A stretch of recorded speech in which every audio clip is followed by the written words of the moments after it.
বিবাহিতা মেয়েদের শ্বশুরবাড়ি এসে কোনো শখ মানায় না। ইচ্ছা অনিচ্ছা, ভালো লাগা মন্দ লাগা, পছন্দ অপছন্দ সবকিছুই বাদ দিয়ে রেখে তারা কোনটা পছন্দ করে না করে সেটাকে গুরুত্ব দেয়া, সবকিছু মুখ বুঝে মানিয়ে নেওয়া। আসলে আমাদের মতো 90% মেয়েদের কপালে এইটা হয়। তবে হ্যাঁ, কিছু পার্সেন্ট মেয়েদের ভাগ্য অনেক ভালো হয় যারা শ্বশুরবাড়ি জয়েন্ট ফ্যামিলিতে থেকেও তাদের ইচ্ছা মতো সবকিছু করতে পারে, বা হাজবেন্ডকে যেভাবে ঘুরায় সেভাবেই ঘুরে যা বলে তাই শোনে। আসলে আমাদের ভাগ্যে সেটা নাই। চোখের সামনে নিজের পছন্দের জিনিসটা পড়ে থাকে কিন্তু হাত দিয়ে উঠিয়ে খেতে পারি না। ভালো লাগার জিনিসটা চোখের সামনে দিয়ে চলে যায় কিন্তু আগলে নিতে পারি না। আমি বেশিরভাগ সময়ই আমার ইচ্ছা অনিচ্ছা, ভালো লাগা, যে জিনিসটা খেতে ইচ্ছা করে বা যে জিনিসটা আমার পছন্দ হয় ওইটা আমি আমার বাবার বাড়ি যেয়েই খাই। আমার মায়ের কাছে আমি আবদার করি, আমার মা আমার সব ইচ্ছাগুলোই পূরণ করে, সেইটা হোক কোনো খাবার জিনিস কিংবা ব্যবহারের জিনিস। তো যাই হোক, আজকে আমি সুযোগ বুঝে আমার শ্বশুর বাড়ির মানুষের সাথে আমি একটা সৎ ব্যবহার করে নিলাম। একটা মেয়েদেরই এরকম করা উচিত সুযোগ পেলে। যাই হোক, মেন কথায় আসি, রাতের রান্না বাড়া শুরু করতেছি। এখনকার যে সিজন, এই সিজনে কিন্তু কচু কাঠিটা অ্যাভেলেবেল পাওয়া যায়। আর কচু কাঠি দেখা যায় চিংড়ি মাছ এবং ইলিশ মাছ দিয়ে রান্না করলে খেতে খুবই ভালো লাগে। এই জন্য আমার শাশুড়িকে রাত্রে বলে রাখছিলাম সকালবেলা আমার জন্য কচু কাঠি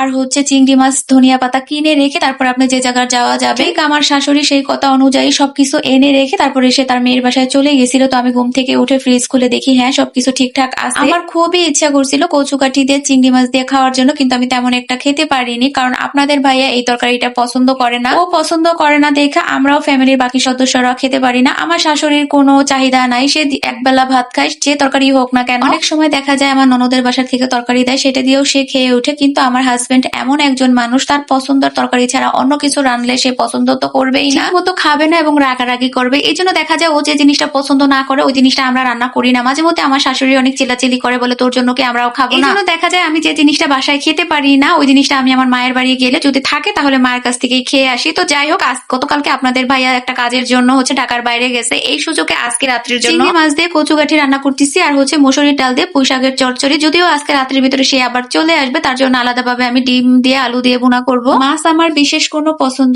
নাই, ভালো লাগলে খাই, না ভালো লাগলে না খাই। কিন্তু সবজির ভিতরে আমার পছন্দ আছে, যে সবজিটা আমি পছন্দ করি ওইটা খুব তৃপ্তি সহকারে খাই। আমার বাসায় আমি একমাত্র মাংসর তরকারি ছাড়া কোনো তরকারি একবারের বেশি দুইবার খাই না। আর বাসি তরকারি তো প্রশ্নই উঠে না। কিন্তু যে জিনিসটা আমার পছন্দ, যে সবজিটা, ওইটা দেখা যায় আমি একবারের বেশি দুইবার তৃপ্তি সহকারে খেতে পারি বা খাই। কচুর লতি, কচুর গাঠি, কচু শাক, এই টাইপের সবজিগুলো হলে তো কোনো কথাই নাই, আমি খুবই পছন্দ করে খাই, আমার কাছে ভালো লাগে। কিন্তু আপনাদের ভাইয়া তেমন একটা পছন্দ করে না, মানে মাঝে মধ্যে রাগ হয় আমার। এইবার করার, ফ্যামিলিতে মানুষ হয়েছে 4 জন, আমার শাশুড়ি খায় এক বেলা ভাত, তার কোনো চাহিদা নাই, আমারও তেমন কোনো চাহিদা নাই। কিন্তু আমার ছেলেটা কোনো সবজি খায় না, আপনাদের ভাইয়া অনেক বাসাবাসি করে, এই জন্য ওর মন মতো সবকিছু রান্না করি। বলতে বলতে আমার রাতের রান্না বাড়া প্রায় শেষের দিকে। পুঁইশাক দিয়ে ডাল চচ্চড়িটাও হয়ে গেছে, দিকে তরকারিটাও আমার হয়ে গেছে। এখন উপর দিয়ে ধনিয়া পাতা দিয়ে নামিয়ে নিব। ঝোলটা একটু পাতলা পাতলাই রেখে দিব, নামিয়ে নিলে দেখা যায় ঘন হয়ে যাবে। তরকারি আর পুঁইশাক তো রান্না করা শেষ। এখন আপনাদের ভাইয়ার জন্য আমি ডিম ভুনা করে নিব। শুধু 2টা ডিমই ভুনা করতে চাইছিলাম ওদের বাবা ছেলের জন্য, কিন্তু গতকালকে আলু সেদ্ধ করে রেখে দিছিলাম আজকে ভর্তা বানানোর জন্য, কিন্তু সেটার বানানো হয়নি। তো রেখে দিলে ফেলে দেওয়া লাগবে, এই জন্য ভাবলাম তাহলে ডিমের সাথে একটু ভেজে ভুনা করে ফেলি, খাওয়া হয়ে যাবে। আলু আর ডিমগুলো ভেজে রেখে আমি এখানে মশলাটাও কষিয়ে নিচ্ছিলাম। আজকে ডিম ভুনাটা আর কি একটু